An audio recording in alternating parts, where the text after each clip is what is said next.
I have to leave the truck for a second because a bunch of little things have ran out here into the field.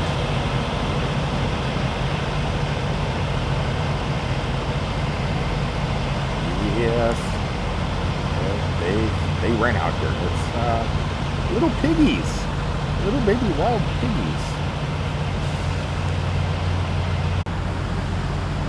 Yeah, they were adorable. About 30 of them come running out here. Look at those little guys.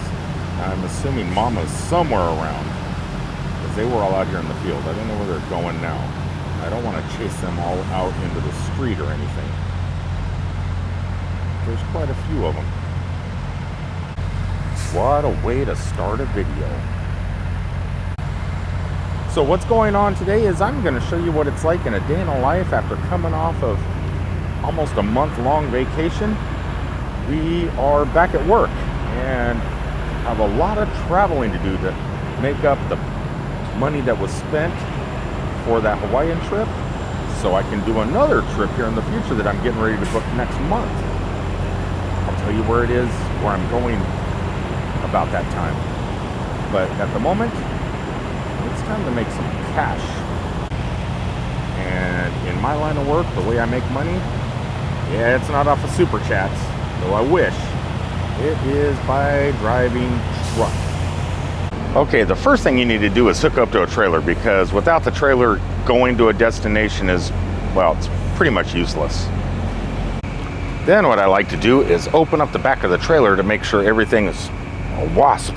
Everything is loaded correctly, because you don't want to get somewhere and find out that the product is just falling all over the place. And it looks like that stuff is pretty well secure, I'm assuming. Looks like we did a pretty good job of loading it. Now it's just time to lift up the landing legs and head down the road. All right, so we have 6 hours and 38 minutes to our first destination. Trailer is hooked up and we are getting ready to pull out of the yard. Leaving Florida for a little bit chillier weather, which it's probably not going to be that bad because we're not going that far north, but it's not going to be great. And on top of all that, this is a multi-stop delivery, so there's going to be like a day or so of no sleep. We're going to be part of the no sleep team. Oh, sometimes you get to places a little bit too early. That kind of sucks. Like right now, we are an hour and a half early to where we need to be, so we only got to go 60 miles, and they won't let us park there. A lot of warehouses do that. They don't let you park where you're delivering. So you're allowed in like right around 1 hour early. So we got to sit here for like 30 minutes and then drive. And it just happens. So you can't really sleep. And when you got multiple deliveries like this, we got 6 deliveries to do in the next 2 days, and you don't have time to sleep. I mean, but that's why you get paid the money. That's why you get paid the bucks. Luckily, not far away, there is places to park usually. Sometimes you're parked on the side of the interstate. Just kind of making this video to show other people that might want to get into the trucking industry what it's kind of like. Sometimes it's rough. It's not always like this, what I'm doing right now. It's not always hurry up and go, go, go, no sleep, no sleep, no sleep for like 40 hours. But there are those times. So over this multi-day shoot, definitely going to be showing you a few things that you can see as a truck driver, along with maybe a delivery or two.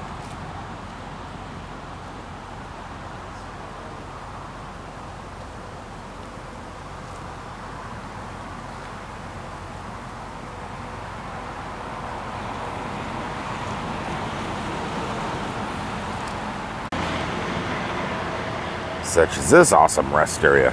Sometimes the rest areas can be your best friend. Sometimes your worst, but sometimes your best. And there's so many things to see at certain rest areas. Like here at the DeSoto Hernando Trail in Alabama. Easy to spot, easy to see as you're heading north. It sits right along the interstate system here. this massive NASA rocket. So look at that, just sitting right here. And when you're looking for a place to spend the night, it offers plenty of parking for a truck driver, RVer, or just a family truckster. That thing right there is so awesome. I'm about as close to a rocket right now as William Shatner was like 2 weeks ago. Well, he got a little bit closer. We're insane. Obviously, it's just not going to stand there on its own.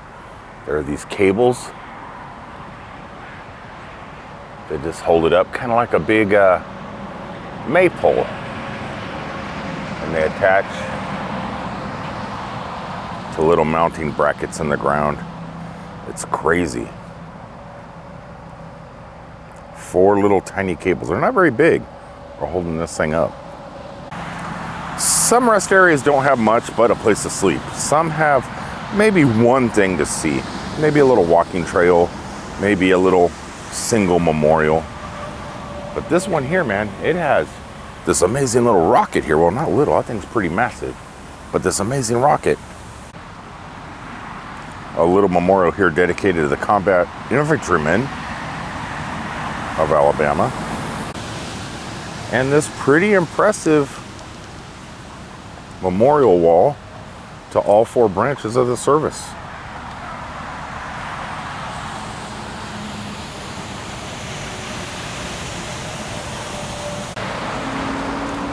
With names of all the fallen soldiers from the state of Alabama in the Vietnam conflict. More memorials here.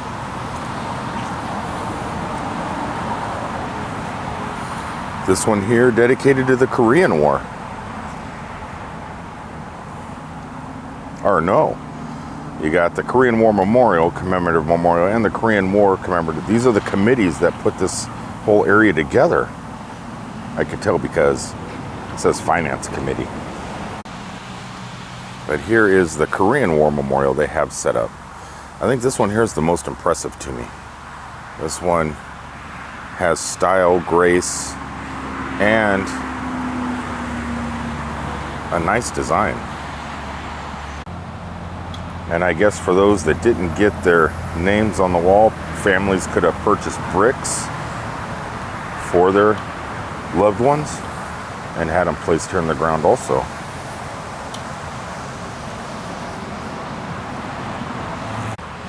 Yeah, so this is a nice little break you get when you start driving and you're tired after driving like 6 or 7 hours and your butt needs a little bit of stretching. Nah, that sounds dirty. When you just need to get out and walk, stretch your legs. Rest areas like this here, they're a great find. And trust me, they're everywhere. Oh, but now it's time to go. Gotta put on some miles again. My hiney is back to normal. Before going back into the truck though, I noticed that I thought it was snowing here in Alabama. I was walking back to the truck and I go, wait a second. Did it snow last night? No, it didn't snow.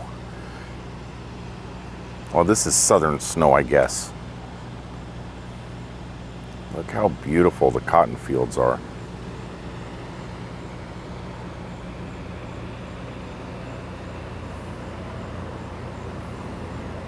I live in Florida. I live in the South. I mean, we don't have cotton really in Florida. You have to come up to Georgia to see this stuff. And I've passed by cotton fields quite a bit, but I never stopped and actually just looked at it. Never touched cotton just growing like this. Ooh, it feels like it does when you buy it almost. Yeah, it feels pretty cool. So I've never done that before. I've never touched wild cotton. Well, it's not wild, but real cotton in a cotton field. And you know what? I always envied the cotton pickers. Let's pick a piece of cotton, shall we? Oh, if I can get it. Oh, I'm a cotton picker. Bucket list item. Check.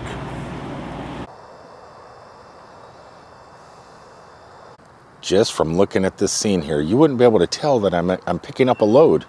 Picking up a load is so picturesque if you look this way, but if you look the opposite way, you see a cat wondering what I'm doing outside and not in there with her. So yeah, after you deliver loads, you always have to pick up a load. That's the only bad thing about this job. If you could just drive without having to stop and pick stuff up and deliver it, truck driving would be amazing. Not that it's not. It pays the bills. And you get to see a lot of fun stuff. But it would just be so much better if you could just drive, stop and get fuel periodically, but never have to pick up or deliver. At the moment, it is 2:30 in the afternoon, and I am stuck here all alone. This place is closed up for business until 10 a.m. tomorrow.